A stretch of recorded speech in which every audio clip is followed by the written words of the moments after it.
आपका वापस स्वागत है। मैं Vivek Bindra, founder and CEO बड़ा बिजनेस.com। आज मैं एक सन्यासी के विषय में बात करूंगा। वीडियो थोड़ा अलग होगा, आज डिफरेंट होगा। सन्यासी के जीवन से पावरफुल बिजनेस लेसन्स। ये एक अलग ही सन्यासी है। हिल डिवाइन ग्रेस अभय चरणारविंद भक्ति वेदांत स्वामी श्रील प्रभुपाद।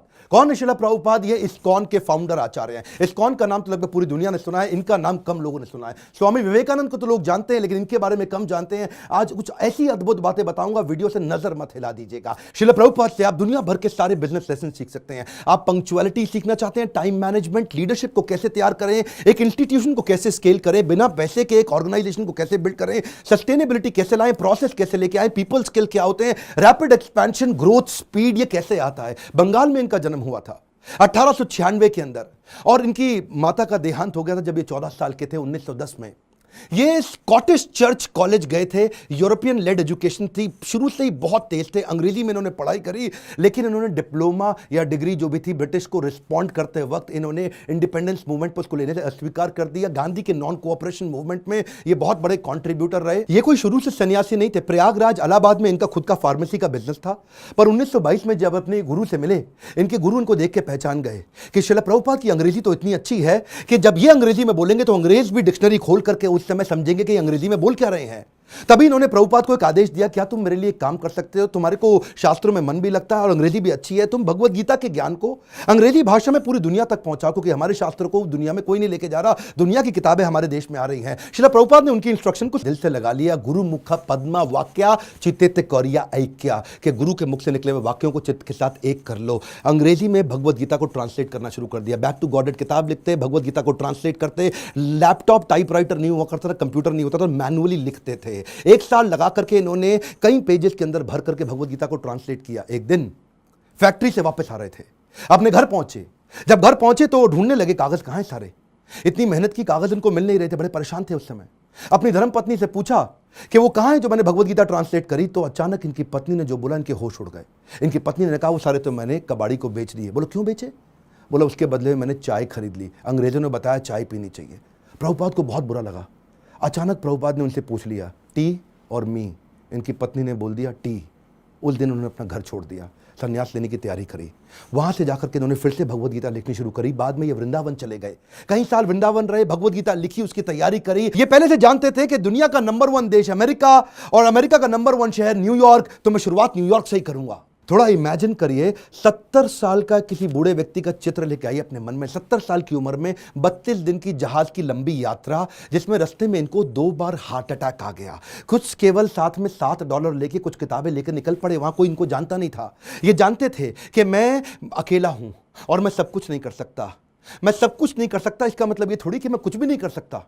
मैं सब कुछ नहीं कर सकता इसका मतलब यह नहीं कि मैं कुछ भी नहीं कर सकता, क्योंकि मैं कुछ कर सकता हूं तो मैं कुछ कर लूंगा, और कुछ कुछ कर करके मैं सब कुछ भी कर दूंगा। और वो हिम्मत लेकर के निकल पड़े। वहां पहुंचे टॉम्स्किन स्क्वायर पार्क न्यूयॉर्क के अंदर। उन दिनों वियतनामीज और यूएस का वॉर चल रहा था, जिसके कारण वहां बहुत हिप्पीज आ गए थे। हिप्पीज वो हुआ करते थे जो सड़क पर लेट करके इलिसिट सेक्स करना, नशा करना, वहीं पर नंगे लेटे रहना, 2-2, 4-4, 6-6 महीने तक नहाना नहीं। हिप्पीज ने एक्चुअली डिफाई कर दिया अमेरिका को। अमेरिकन सरकार परेशान थी कि ये लोग अपना घर छोड़ चुके हैं, पूरी तरह स्वतंत्र हो चुके हैं और कुछ भी कर रहे हैं। इन्होंने सोचा क्यों ना इन्हीं के साथ शुरुआत किया जाए। सबसे डिफिकल्ट मैन पावर को उन्होंने कल्टीमेट करने का कोशिश किया, उनको डायरेक्शन दिया ताकि मैं कमिटमेंट ले सकूं। धीरे धीरे उनके लिए कीर्तन करना शुरू कर दिया। इनका रूल क्या था? करेक्शन नहीं, मेडिटेशन। एक बार मेडिटेशन करा के इनको करेक्शन दूंगा बाद में, पहले मेडिटेशन बाद में करेक्शन। और वहां जो हिप्पी हुआ करते थे वो उनकी सुनते नहीं थे, बेइज्जती करते थे, इनके ऊपर सिगरेट का धुआं फेंक देते थे, इनको टॉयलेट की लंबी लाइन में पीछे धक्का मार के खड़ा कर देते थे, इनका सामान चोरी कर लेते थे, इनकी बेइज्जती करते थे। पर प्रभुपाद उनके लिए फिर भी भोजन बनाते थे, उनको सुबह शाम भगवत गीता पे कथा सुनाया करते थे, उनके साथ बैठ के कीर्तन करते थे। उनको धीरे धीरे मजा आने लगा। प्रभुपाद ने एक दिन उनसे पूछा तुम नशा क्यों करते हो? तो बोले सर मेरे को ना I want to stay high. मैं नशा क्यों करता हूं? मुझको अच्छा लगता है, I want to stay high. तो प्रभुपाद ने कहा मैं तुमको ऐसा नशा दूंगा which will keep you high forever. उन्होंने बोला ऐसा नशा है आपके पास? बोले वो कौन सा नशा है? बोले हरिनाम का नशा है।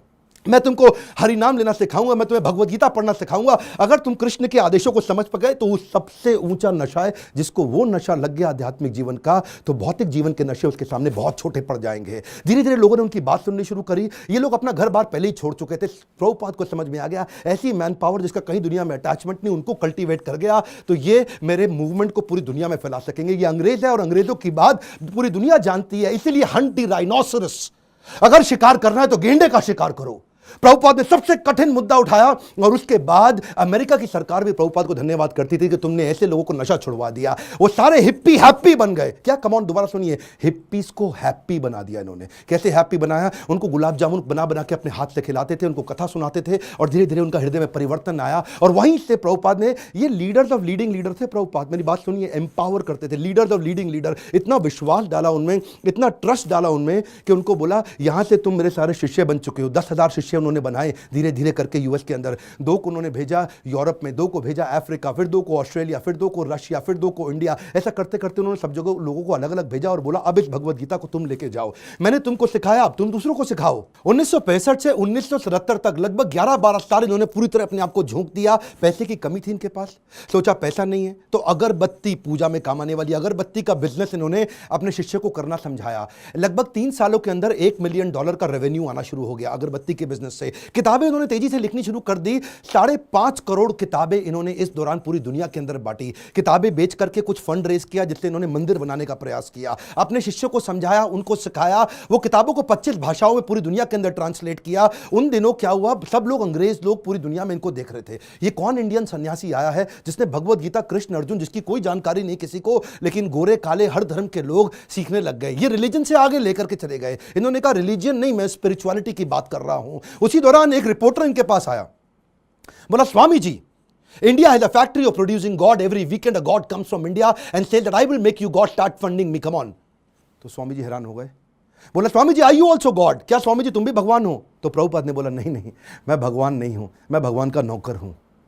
तो वो हैरान हो गया। पहली बार कोई ऐसा व्यक्ति आया हिंदुस्तान से जो बोला मैं भगवान नहीं हूं, भगवान का नौकर हूं।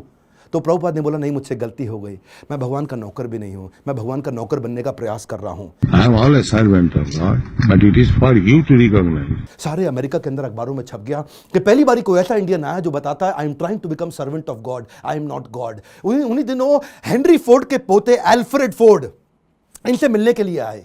हेनरी फोर्ड का नाम बहुत हुआ करता था पृथ्वी के अंदर। प्रभुपाद कम बोलते थे, लिमिटेड बोलते थे।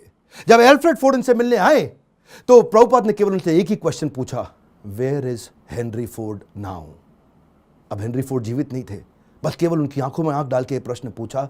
एल्फ्रेड फोर्ड उसी समय घबरा गए। उनको समझ आ गया कि ये जीवन किसी के लिए नहीं है, कोई नहीं बचने वाला यहाँ पे। और उसी दिन उन्होंने प्रभुपाद को सरेंडर कर दिया और उनसे कहा मुझे भी भगवत गीता सिखाइए। ये ऐसे संत सन्यासी है जिनके कारण आज पूरी दुनिया के अंदर सैकड़ों हजारों ऐसे मंदिर बने जहाँ भगवत गीता पढ़ाई जा रही है, सिखाई जा रही है। पाकिस्तान जहाँ कुछ भी हो रहा हो, लेकिन आज भी इस्कॉन के 12 मंदिर है पाकिस्तान में जहाँ रोज शाम को भगवत गीता पे कथा की जाती है। ये बड़ा अनइमेजिनेबल था कि कुछ ही सालों के अंदर इन्होंने 6 महाद्वीप, 6 कॉन्टिनेंट के अंदर 108 मंदिर बना दिए। ये तब किया जब वेंचर कैपिटल नहीं था, कोई एंजल फंड नहीं था, प्राइवेट इक्विटी नहीं था, कोई आईपीओ नहीं निकाला, कोई बैंक लोन नहीं है, कंप्लीटली बूटस्ट्रैप्ड, सैलरी देने का पैसा नहीं है, लाइफ टाइम वॉलंटियर्स इकट्ठे किए। 10,000 उन दिनों इन्होंने अपने शिष्यों को लेटर पे लिख लिख के बात किया। इमेजिन करिए, कम्युनिकेशन बहुत स्लो था। मैं सोचता हूं कई बार अगर प्रभुपाद आज होते ना तो भगवत गीता इंडिया की राष्ट्र पुस्तक नहीं होती, पूरे विश्व के अंदर होती। इतनी स्पीड थी प्रभुपाद की। उस समय जब अपने शिष्यों से बात करते थे तो न्यूयॉर्क से साउथ अफ्रीका चिट्ठी भेजते थे। वो चिट्ठी में प्रश्न पूछता था, जवाब देते थे, फिर चिट्ठी वापस आती थी, फिर उसका उत्तर देते थे।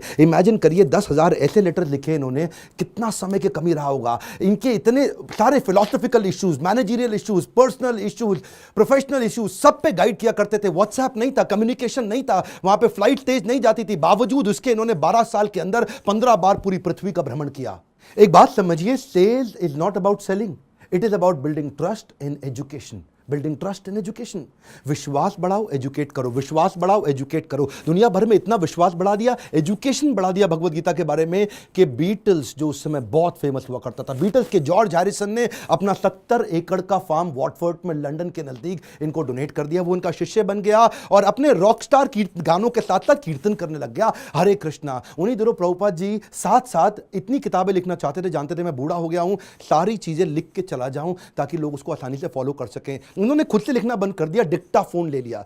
डिक्टाफोन जानते क्या होता है? उस पर ये रिकॉर्ड करते थे और चलते चलते रिकॉर्ड करते थे, बैठे बैठे रिकॉर्ड करते थे। 24 घंटे में से 22 घंटा सेवा करते थे, 2 घंटा आराम करते थे। अनइमेजिनेबल है, मैं थोड़ा आपको बता रहा हूं फिर से, इसको मत मिस करिएगा। 24 में से दुनिया जानती है प्रभुपाद 22 घंटा सेवा करते थे, 2 घंटा रात को 10 से 12 तक आराम करते थे, रात को 12 से सुबह 4 बजे तक किताबें ट्रांसलेट किया करते थे, क्योंकि इनके गुरु का आदेश था किताबें ट्रांसलेट कर करके रिकॉर्ड करते थे उसको, जानते थे मैं लिखूंगा टाइप करूंगा टाइम लगेगा, शिष्यों को बोलते थे तुम रिकॉर्डिंग को सुनो उसको टाइप करो। उसी समय टेक्नोलॉजी का इस्तेमाल करते थे। डिक्टाफोन के बाद माइक्रोफोन आया, माइक्रोफोन पे करने लगे। सुबह की साधना करते, मंदिर में मंगल आरती करने के बाद, जब करने के बाद जब बाहर वॉक करने निकलते 1 घंटा वॉक करते, शिष्य को साथ में लेते, उस समय फिर से ट्रांसलेट करते, शिष्य माइक पकड़ के चलते रहते, ये मॉर्निंग वॉक पे फिर से ट्रांसलेट करते। जानते थे इनके पास समय कम था।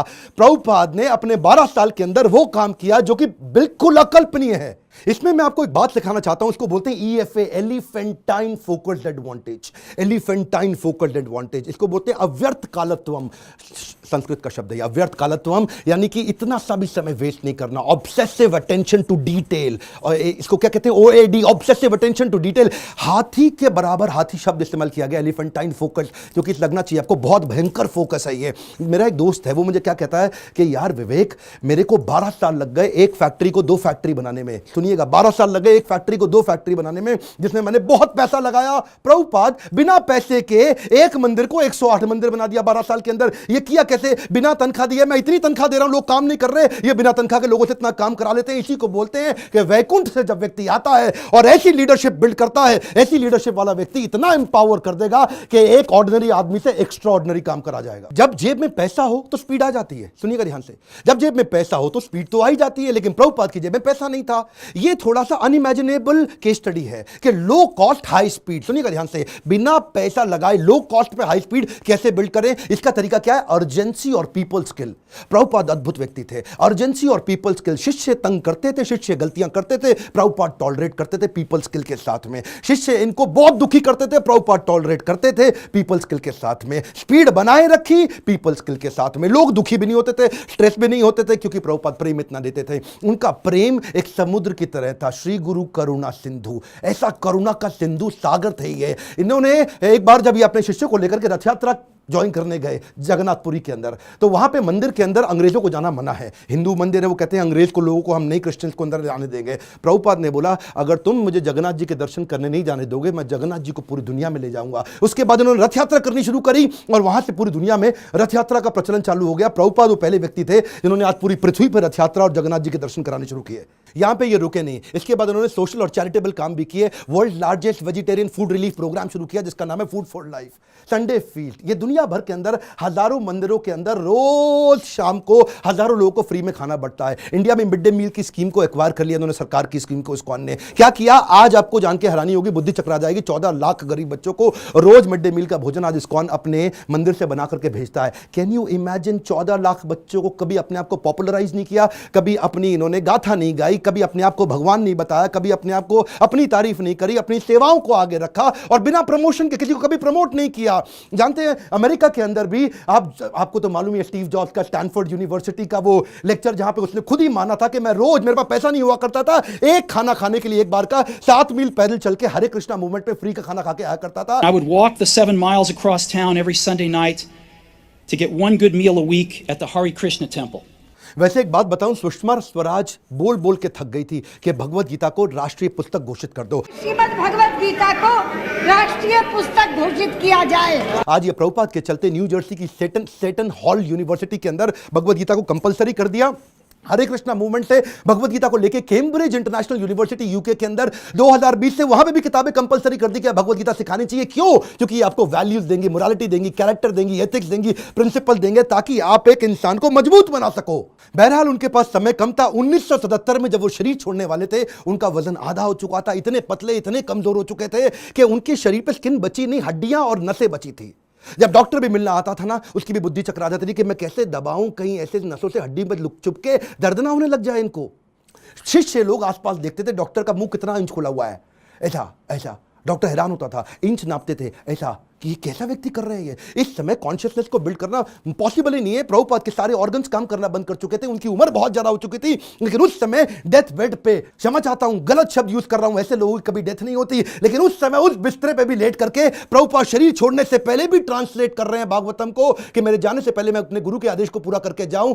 अद्भुत। डॉक्टर बोला संभव ही नहीं है, ये बिल्कुल पॉसिबल नहीं है। So, if we have the chance of association with devotees, जानते हैं ये प्रभुपाद ऐसे व्यक्ति थे, जाने से पहले इन्होंने पूरा मैनेजमेंट मैनकॉम, कॉर्पोरेट्स के अंदर ना मैनकॉम होता है, मैनकॉम का मतलब क्या, मैनेजमेंट कमिटी। तो प्रभुपाद चाहते थे मैं इसको फैमिली रन बिजनेस की तरह ना चलाऊं, इसको इतना प्रोफेशनल कर दूं, जैसे बड़े कॉर्पोरेट्स होते हैं वो फैमिली की तरह नहीं चलते, प्रोफेशनल तरीके से चलते हैं। उन्होंने एक मैनेजमेंट कमिटी बनाई, 12 लोगों की लीडरशिप तैयार करी, बोला जो भी डिसीजन होगा, जो भी पॉलिसी होगी, ये 12 लोग मिलकर के करेंगे, ताकि कभी भी करप्शन ना लेकर के आए। जब भी अकेले का खुद का बिजनेस होता है तभी करप्शन आता है। कई ऐसे गुरुजी हैं जिनके बेटे भी अपने आप गुरु बन जाते हैं, उनके बेटे भी अपने आप गुरु बन जाते हैं। यहां पे केवल काबिल व्यक्ति को गुरु बनाया जाता है, यहां पे गुरु को नहीं प्रमोट किया जाता, यहां भगवत गीता को प्रमोट किया जाता है। एकर्स ऑफ एकर्स प्रॉपर्टी बना ली प्रभुपाद ने, लेकिन अपने बच्चों के नाम पे एक प्रॉपर्टी नहीं करके गए, सब कुछ सोसाइटी के नाम पे कर दिया। प्रभुपाद कहते थे कि बिलीफ स्पिरिचुअल होगा और बिहेवियर प्रोफेशनल होगा। सिस्टम सुनिए, कम ऑन, बिलीफ स्पिरिचुअल होगा और बिहेवियर प्रोफेशनल होगा। वो क्या कहते थे, प्रिंसिपल ग्लोबल है, ग्लोबल